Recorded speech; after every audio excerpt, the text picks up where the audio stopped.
Gracias por continuar con nosotros en Lo que pasó en 7 días y con los temas de la semana y las situaciones que se están dando en nuestro país. Es importante traer a figuras clave. Para eso hemos invitado al profesor, doctor, licenciado Roberto Fulcar, amigo nuestro y una persona que va a hablarnos de diferentes temas del acontecer nacional. Bienvenido, Fulcar, ¿cómo está? Muchas gracias, Lorena. Muy bien. Qué bueno.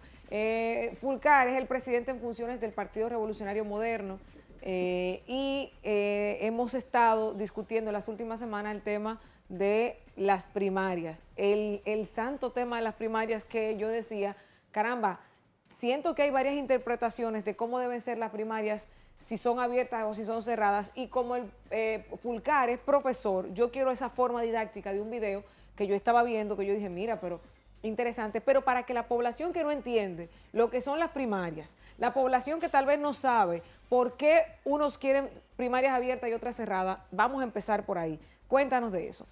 Las primarias son un evento que hacen los partidos políticos para tomar una de dos decisiones. O escoger sus autoridades internas o escoger a los candidatos que lo van a representar en los procesos electorales.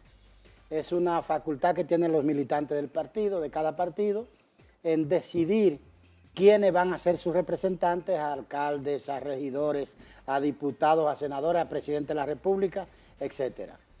Eso puede hacerse de más de una forma. Hay partidos que hacen una reunión de delegados y un grupo reducido de dirigentes que son delegados políticos toman esa decisión.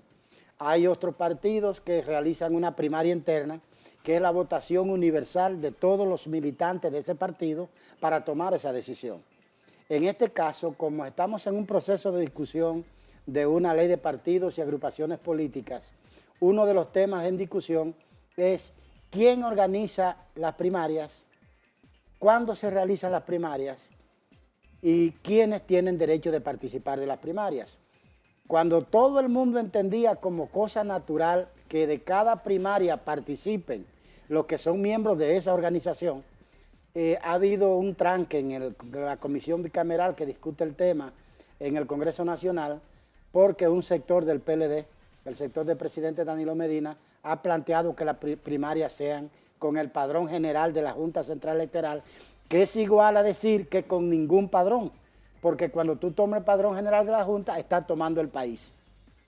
¿Y qué es lo que esto significa? Mira, se supone que una persona se organiza en un partido político porque guarda alguna identidad con ese partido, política, ideológica, social, o porque es seguidor de algún líder o una lideresa de ese partido político.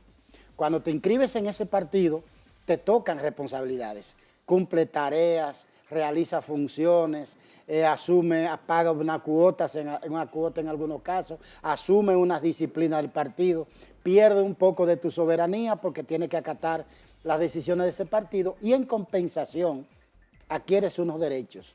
El principal de esos derechos adquiridos es el de tú decidir quién te dirige y el de decidir quién te representa. La representación no puede ocurrir sino a partir de la voluntad del representado. Yo no puedo representarte si tú no has decidido que yo te represente.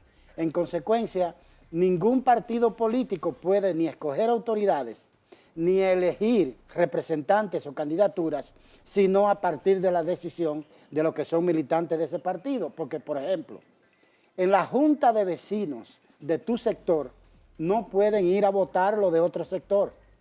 En el Consejo Nacional de Hombres de Empresa no puede votar una central sindical. En las decisiones de una iglesia evangélica no pueden votar los grupos ecuménicos de la Iglesia Católica. En las decisiones de la OEA no pueden votar los del CARICOM.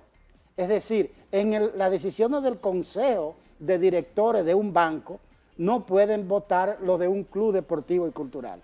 Simple, es un principio universal en todos los modelos, en todos los sistemas, en todas partes del mundo, que en una organización decide y vota el que es miembro de esa organización. Sin embargo, he escuchado, porque como cada una de las campanas suena de su lado, de sus intereses, he escuchado que no sería democrático que se hiciera cerrado porque entonces no les están dando participación a los demás ciudadanos. Por ejemplo, yo no estoy inscrita en ningún partido político. Gracias a Dios todavía no estoy inscrita en ningún partido político. Si esas primarias se hacen cerradas, yo no votaría. Pero en mi caso, yo prefiero apostar, porque como no soy política y como no estoy afiliada a ningún partido, yo prefiero apostar a las elecciones nacionales cada 4 años y decir, me voy por esta propuesta, que puede ser del PLD, que puede ser del PRM o que puede ser de cualquier otro, con esa libertad. Sin embargo, ¿qué tú le puedes decir a los que entienden que se les está violando el derecho a la democracia a los demás ciudadanos que no están? Mira, en primer lugar no se está violando absolutamente nada porque no se viola un derecho que no existe.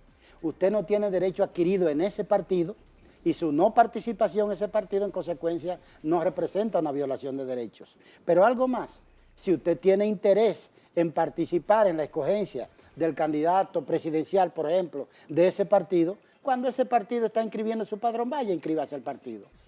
Desde que usted se inscribe en el partido, adquiere ese derecho y ya sí puede ir y participar. Porque aquí lo que está en juego es el entender que no vamos a unas elecciones generales. Lo que no se le puede negar a ningún ciudadano, a ninguna ciudadana, es que en las elecciones generales del país escoja en todos los niveles de elección la persona que entienda que debe dirigir el país. Pero ¿sabe por qué? Porque tú eres parte del país. No puedes participar en la elección de los que van a dirigir un partido si no eres parte del partido. Nosotros participamos en las elecciones generales en una condición que tenemos. Esa condición es la de ciudadanos de la República Dominicana que nadie nos puede negar. Y eso nos da un derecho a elegir y a ser elegidos. ¿Qué podría pasar si se hace el padrón abierto? ¿Cómo afecta esto, por ejemplo, al PRM? El padrón abierto es algo similar a que no existan los partidos políticos. Te voy a decir por qué. ¿Qué es lo que pretende el gobierno con eso? El gobierno lo que pretende con eso es extender su brazo largo, ese brazo inmenso que ya tiene el Ejecutivo, el Legislativo, el Judicial, la mayoría de los medios de comunicación, que tiene todos los recursos del mundo. Quiere además tener el control de la directiva de esos partidos políticos. ¿Cómo? Bueno, si cualquiera puede ir y participar en la primaria de un partido, y voy a poner como ejemplo, no un partido de oposición al gobierno, un partido aliado al gobierno. Imagínate cualquiera de esas organizaciones que están aglutinadas en el frente que apoya al gobierno. Tiene una convención, suponte que en esa convención va a votar, digamos, 10,000 personas. ¿Qué le cuesta al gobierno? Buscar 5,000 votos clientelares y decidir quién dirige esa organización. Te va a poner el presidente, te va a poner el secretario general, te va a poner la junta directiva y nunca más ese partido va a poder tomar una decisión que no se la trace su aliado. De manera que aquí el principal peligro y el primer peligro es para los partidos aliados al gobierno. Imagínate tú que eso hicieran con los partidos de oposición. Entraríamos a un sistema de partido único por vía del hecho. Es decir, existirían todas las siglas, pero en los hechos existiría un solo partido político. De manera que este es un tema suficientemente serio para que lo abordemos con responsabilidad. Y yo llamo a los senadores, a los diputados, para que asuman su rol. Claro. Ellos son el primer poder del Estado y a ellos les está legada la facultad de hacer las leyes, Lorena. Pero todavía no tenemos una ley de partidos. Ahí hay un tema porque eso se está tratando porque ya debe ejecutarse o tiene que ponerse fecha a estas primarias. Sí. ¿Cómo se va a dirimir esto? Mira, te voy a poner un ejemplo sencillo que pasó hace poco aquí en el país con un gremio. No sé si conoces la situación que pasó ahora en la Asociación de Cronistas de Arte, Acroarte. Tenían elecciones y algo similar a esas primarias. En Acroarte hay unos estatutos que dicen que solamente pueden votar los miembros activos y de esos miembros activos, porque hay miembros activos y pasivos, los pasivos son los que son miembros pero ni van a las actividades, ni van a las reuniones, ni pagan una cuota. Cuando llega el momento de elecciones, los candidatos dicen yo quiero que todo el mundo vote porque aunque son pasivos, me van a favorecer a mí y es lo que tú planteas, pero se fueron a un tribunal, se fueron a una corte y la corte dijo va a votar todo el mundo. En ese interín se dio actividad a que tanto los activos como los pasivos tuvieran el mismo derecho y ganó la persona que entendía los pasivos que debía ganar. ¿Qué va a pasar con esto sin haber una ley de partidos que regule y que diga cómo se va a establecer? Porque aquí va a ser una decisión interna de un comité político del PLD y de situaciones que se están dando por ellos tener mayoría. No, mira, si no se ha aprobado la ley de partidos y organizaciones políticas previo a los eventos de cogencia de candidatura de los partidos, entonces va a primar el estatuto de cada partido. Es decir, si no tenemos una ley, como en este momento no la tenemos, nosotros hemos hecho convención en el 2015, no existía esa ley, hicimos una convención interna, votó la militancia del PRM, escogimos a Luis Abinader el candidato presidencial y no hubo ningún problema. Todo en paz, la gente votó democráticamente, libremente y escogimos un candidato. ¿Qué es lo que se está tratando de hacer con la ley de partidos políticos? Es que los partidos no pueden hacer primarias y necesitan una ley por eso. No, es que la ley no es solo para eso. El proyecto de ley de partido político procura cosas fundamentales como controlar el origen de los fondos de las campañas políticas en el país.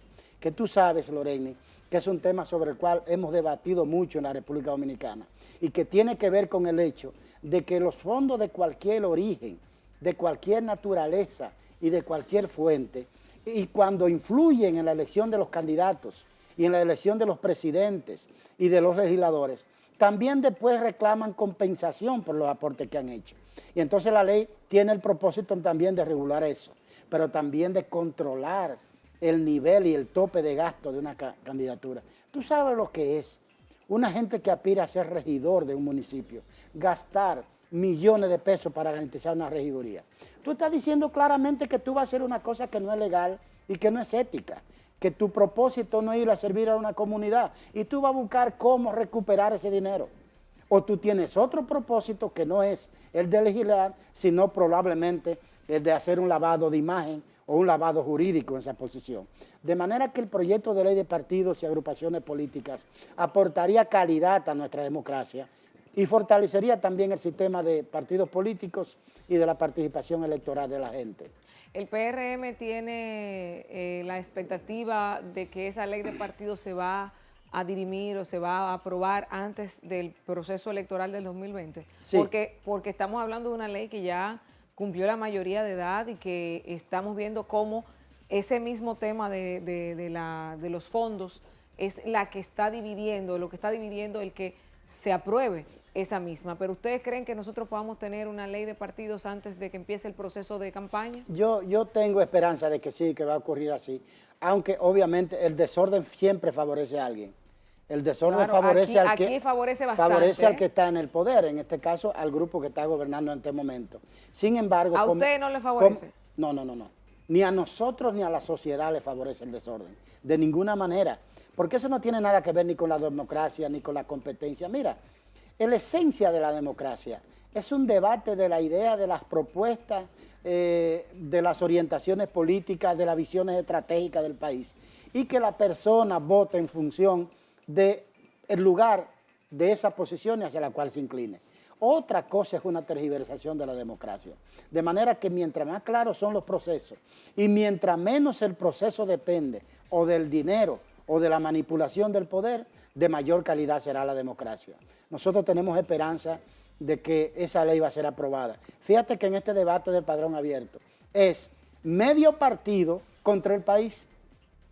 Todos los partidos políticos han planteado en algún momento el padrón cerrado, menos el sector del PLD que encabeza el presidente Danilo Medina. De manera que no puede ser que el interés de la mitad de un partido esté por encima de toda la sociedad dominicana. El trabajo del PRM en miras al 2020, ustedes tienen un partido donde pudiéramos decir que similar al PLD existen dos liderazgos que están luchando por manejar el poder y porque, como cualquier partido político, la lucha de los mismos es llegar a gobernar. Dentro del PRM, Luis Abinader e Hipólito Mejía. ¿Cómo se ven ustedes, cómo se proyectan con la figura que van a llevar para el 20? Mira, nosotros estamos en un proceso de culminación de la construcción del partido. Recuerda que nosotros nacimos en el 15, no tuvimos tiempo de construir la organización, tuvimos que meternos en una convención interna, tuvimos que coger 5.000 candidatos a diferentes niveles, tuvimos que entrar en condiciones desiguales a un proceso electoral, tuvimos que hacer una competencia electoral quijotesca, alguna gente yo sé que uno le daba pena, pero nosotros decidimos hacer la batalla y la dimos con mucha dignidad, y contando los votos del adversario, tuvieron que admitir que de cada 100 dominicanos que votaron, 35 marcaron a Luis Abinader. Ahora nosotros estamos concentrados en terminar la construcción del partido. Hemos terminado la construcción dirigencial y ahora estamos construyendo nuestro padrón propio, mediante un programa de registro de militantes que se llama el PREMIL, donde en el día de hoy, en todo el territorio nacional, están inscribiéndose los militantes del partido. Es una inscripción personal, es una inscripción presencial. Nosotros no pretendemos un padrón de millones de personas, primero porque no es necesario, esos serán los simpatizantes del partido. Este es un registro de militantes del partido. Cuando tengamos ese registro hecho, que termina el 31 de este mes, ese será el padrón oficial de militantes del partido. Hacemos un cierre y con ese padrón iremos el 26 de noviembre a una convención para actualizar las autoridades del partido a todos los niveles. Terminado ese proceso convencional en la Navidad, volvemos en enero a abrir el padrón para entonces inscribir a todos los simpatizantes del partido. Y en ese proceso participa Luis Abinader, participa Hipólito Mejía, participa todo el liderazgo del partido. Nosotros somos un partido de liderazgo múltiple a todos los niveles. Tú vas a cualquier pueblo y te vas a encontrar no un líder, sino muchos líderes. Y yo digo, en una organización democrática, que más de una persona aspiren a lo mismo o que compitan varios liderazgos, no tiene que ser un problema. Yo creo que es una oportunidad, si es democrática. Y nosotros llevamos eso con mucha responsabilidad, con mucho sentido de compromiso con un país que se ha fijado en nosotros y que estamos llamados a sustituir en el 2020 al Partido de la Liberación Dominicana. Ese es nuestro interés principal, más que cualquier otro interés grupal en este momento. ¿Qué tan difícil es para el PRM ser oposición, hacer oposición al gobierno del Partido de la Liberación Dominicana? Mira, tan difícil... Porque como nosotros decirte, entendemos y como población sí, te voy a decir. Que la oposición es necesaria porque así el gobierno tiene que estar activo, tiene que mantener una transparencia, tiene que mantener una vigencia, debe estar en constante movimiento porque hay alguien que tiene un frente abierto para que tú, si cometes un error, atacarte. ¿Qué tan difícil es para ustedes? Mira, a mí nunca me habían hecho esa pregunta, te lo digo honestamente, nunca me la han hecho y es una pregunta muy relevante. La competencia con el PLD es tan difícil como decirte que gente incluso que simpatiza contigo lo quiere hacer a escondidas porque tiene miedo a una persecución, a una retaliación o a una represión.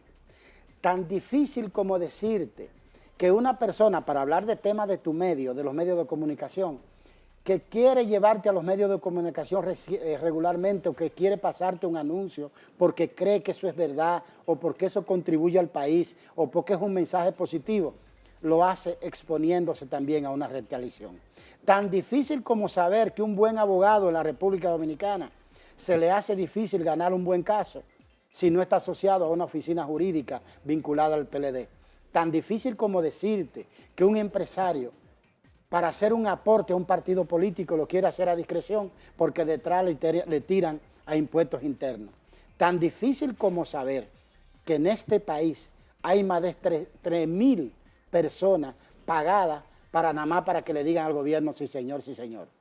Pero también tan esperanzador como saber que el año pasado un partido pequeño, acabado de nacer, con una marca sin colocar, con un candidato joven, frente a un candidato con toda la popularidad del mundo porque estaba solo en el terreno, nos atrevimos a competir y 35 de cada dominicano, según contó el que contaba, que no era de nosotros, sino del adversario, 35 de cada 100 votaron por nosotros.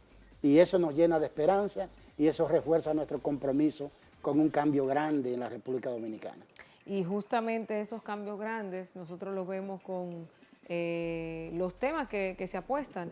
Luis Abinader, ¿cuáles son los temas que quiere atacar? Por ejemplo, usted como presidente en funciones de esta organización, yo entiendo que ustedes tienen temas puntuales con los que entienden que el país debe avanzar. Sí, mira Loreni, probablemente candidato alguno nunca presentó tantas propuestas de políticas públicas como la que presentamos nosotros en la campaña electoral pasada, en la medida en que pudimos difundirla y colocarla por el tema sobre todo del costo económico y ahora de las reciente en limitaciones el de medios. Congreso también. Ahora reciente en el Congreso tú ves cuál es la participación de nuestros diputados y diputadas, de nuestros senadores, haciendo propuestas cada día. Pero nosotros tenemos temas que son fundamentales. ¿Cuáles? Para nosotros el tema de la pobreza es un tema fundamental.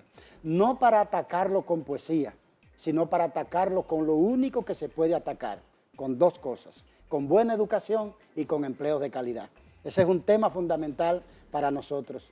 Un segundo tema fundamental para nosotros es la idea de enfrentar la corrupción y la impunidad, pero tampoco con poesía, sino con un planteamiento que hemos hecho al país y que lo hemos plasmado en un documento formal que se llama Cero Impunidad, Burocracia Cero, que establece la descongestión de los procesos en el Estado para reducir las posibilidades de fraude y las posibilidades de corrupción. Yo te puedo asegurar que la fuente principal de la corrupción administrativa en este país es el cuello de botella. ¿Cuándo pagas tú una comisión para que te den un servicio? Cuando el servicio se te está retrasando y te está afectando algo que tú tienes que hacer. Si las cosas fluyen normalmente, ningún ciudadano va a tener que pagar. Por eso nosotros decimos, cero impunidad con burocracia cero. Esa es una de las propuestas de políticas públicas en la que ha insistido Luis Abinader. Tú sabes que nosotros estamos muy comprometidos con el tema del enfrentamiento a la inseguridad ciudadana, que aprovecho para pronunciarme adolorido, para lamentar profundamente el fallecimiento de Junior en una condición, de Junior Ramírez, el diputado, educador, activista social, en condiciones tan violentas en la República Dominicana. No importa las circunstancias que rodearan ese hecho, es un hecho horrendo que tiene que estremecer la conciencia nacional. Y nosotros estamos comprometidos con ese tema de la violencia y la criminalidad y hemos hecho una propuesta en el proceso electoral.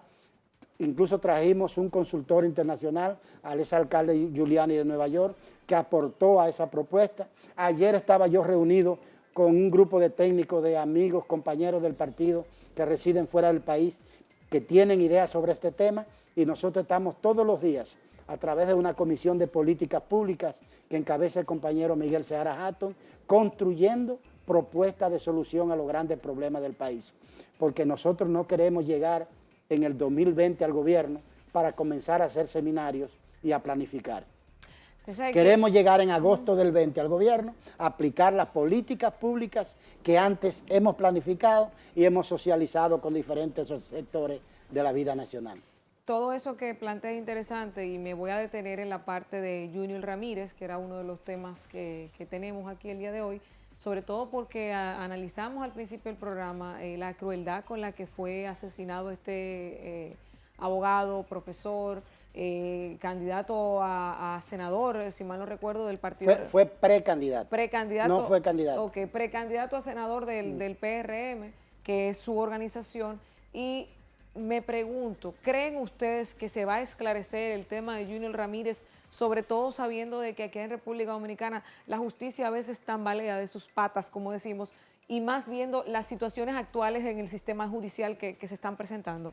Tiene que ser esclarecido, y tiene que ser esclarecido de tal manera que no le salgan al país con un chiste más.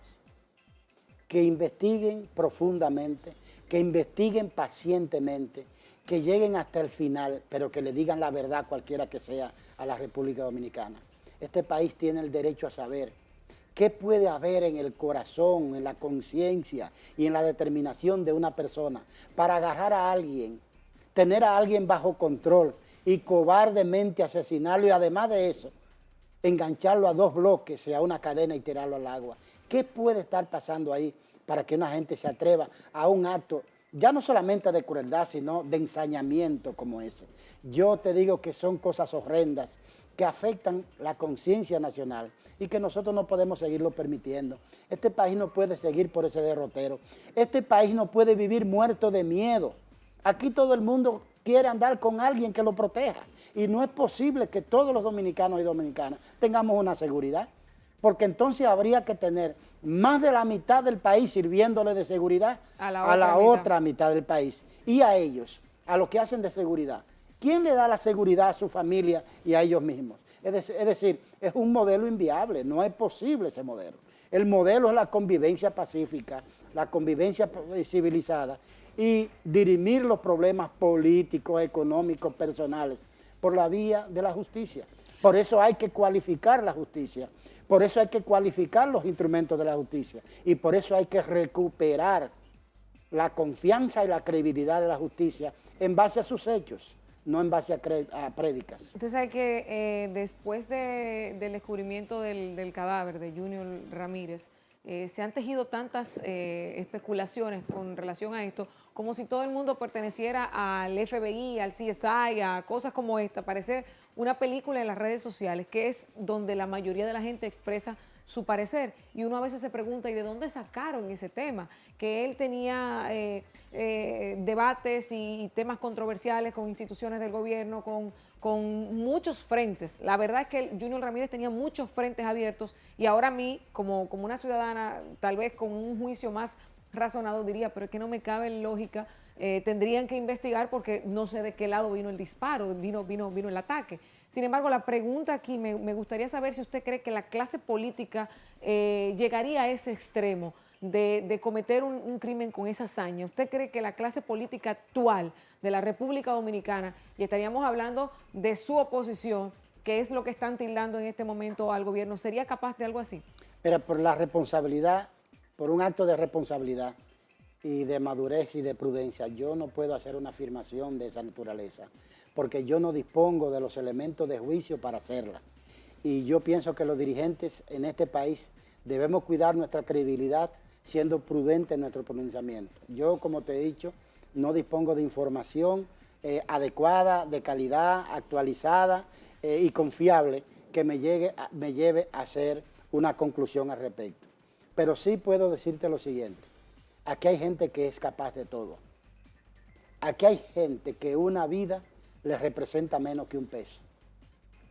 Aquí hay gente que un interés individual inmediato le significa mucho más que la vida de una persona. Aquí hay de todo, Lorena, en este país. Y de todas maneras, cuando uno se hace 1000 preguntas, yo también me hago preguntas, como cualquier ciudadano, como cualquier ser humano. Uno se las hace, me las hice ayer, me las he hecho hoy. Después de todas las preguntas queda una cosa, queda una familia abandonada, queda un dolor que destroza a su comunidad de origen, a su comunidad profesional, la Universidad Autónoma de Santo Domingo, a su comunidad de ejercicio, los abogados, a la organización social que representaba. Junior era una gente bastante dinámica. Tengo que decir que era un hombre bastante agradable, un contertulio de primera. Llegué a compartir muchas veces con él, pero uno no dispone de elementos de juicio para hacer una conclusión. Pero sí, con toda firmeza y con toda determinación, reclamar seriamente que se esclarezca el caso del asesinato brutal de un profesional, de un educador y de un padre de familia. Bueno, pues yo quiero agradecer, Roberto, que hayas tomado el espacio de tu agenda para dedicárselo a este programa que sabemos que, como me decía alguien, Ariel, en el canal, dice, ese hombre da muy buenas entrevistas. Muchas gracias. Por eso lo invitamos. Sí, es por el hecho de que necesitamos esclarecer algunos puntos, conocer su perspectiva, su posición con relación a estos temas y ojalá que se pueda dirimir y llegar a un acuerdo con el tema de las primarias y también con el tema de la justicia, que se sepa bien de qué se trata o quiénes fueron los autores materiales e intelectuales de este horrendo crimen de Junior Ramírez y sobre todo que paguen con todo el rigor de la ley. Muchísimas gracias, Roberto Fulcar, presidente en funciones del Partido Revolucionario Moderno, que estaba acompañándonos aquí. Esperemos tener pronto a Luis Abinader, que nos debe una visita por estos predios.